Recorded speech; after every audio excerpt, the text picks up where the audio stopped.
இறைவா, இதென்ன சோதனை?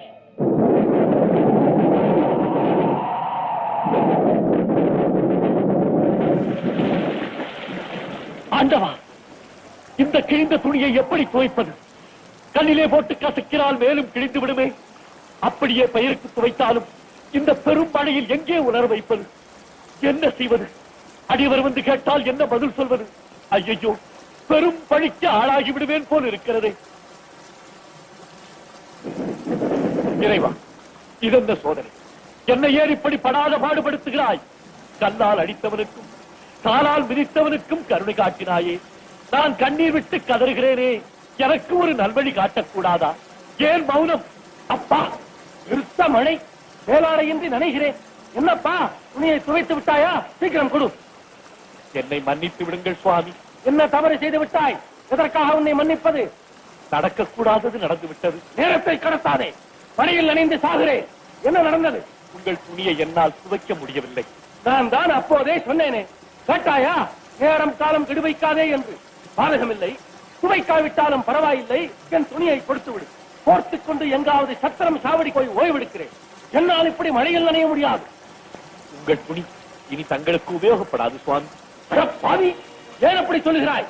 துரதிருஷ்டவசமாக அது துண்டு துண்டாக கிழிந்து விட்டது. கிழிந்து விட்டதா? எனக்கென்று ஒரே ஒரு துணிதானே வைத்திருந்தேன், அதுவும் போய்விட்டதா? கவலை வேண்டாம், சற்று பொறுங்கள். என் வீட்டில் புது துணிகள் வைத்திருக்கிறேன், ஒரு வினாடியில் கொண்டு வந்து விடுகிறேன். அறிவற்றவனே, பிறர் கொடுக்கும் எந்த பொருளையும் நான் யாச்சகமாக வாங்குவதில்லை என்று அப்போதே சொன்னேனே, மறந்து விட்டாயா?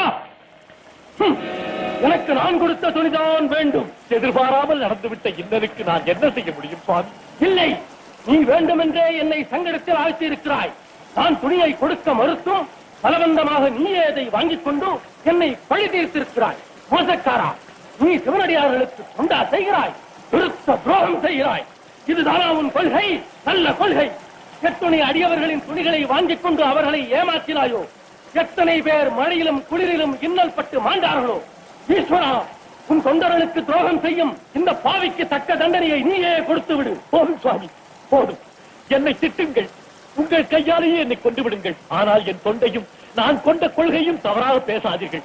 என்னால் தாழ முடியாது, அது என்னால் தாழவே முடியாது. ஆண்டவா, உன் அடியவரிடம் தீயவர் என்று பெயர் பெற்ற பிறகு இனி நான் உயிர் வாழ்ந்து பயன் என்ன? அடியவரின் புண்பட்ட சொல் கேட்டு நான் அனுபவமாக சாகிறேன். என்னை இப்படி சித்திரவதை செய்யாதே, வேடிக்கை பார்க்காதே. இறைவா, ஒரே நொடியில் நீ கொடுத்த உயிரை நீயே எடுத்துக்கொள்.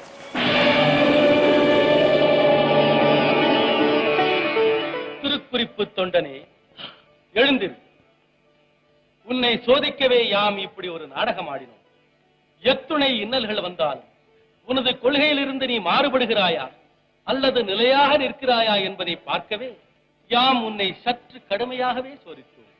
இனி கவலை வேண்டாம். எனக்கு எவ்வளவோ பக்தர்கள் தொண்டு செய்கிறார்கள். ஆனால் ஏழ்மை நிலையிலும் நீ செய்த தொண்டு மாபெரும் தொண்டு. இனி எவ்வித குறையுமின்றி புகழ் பொருள் அனைத்தையும் பெற்று எனது அடியவர்களுக்கு தொடர்ந்து தொண்டு செய்து வருவாயா? இறைவா, என் தொண்டின் மகிமையை நான் இன்றுதான் புரிந்து கொண்டேன். இந்த எளியவனுக்கும் காட்சி தந்த கருணையின் வடிவே, இனி நான் எத்தனை பிறவிகள் எடுத்தாலும் உன் திருவடியை வணங்கும் தொண்டராகவே பிறக்க அருள் புரிய வேண்டும். அவ்வாறே அருள் செய்தோம். பிறர் குறிப்பறிந்து தொண்டு செய்வதால் திருக்குறிப்பு தொண்டன் என்ற பெயர் உனக்கு சால பொருந்தும். வாழ்க நீ பல்லாண்டு, வளர்க உன் தொண்டு.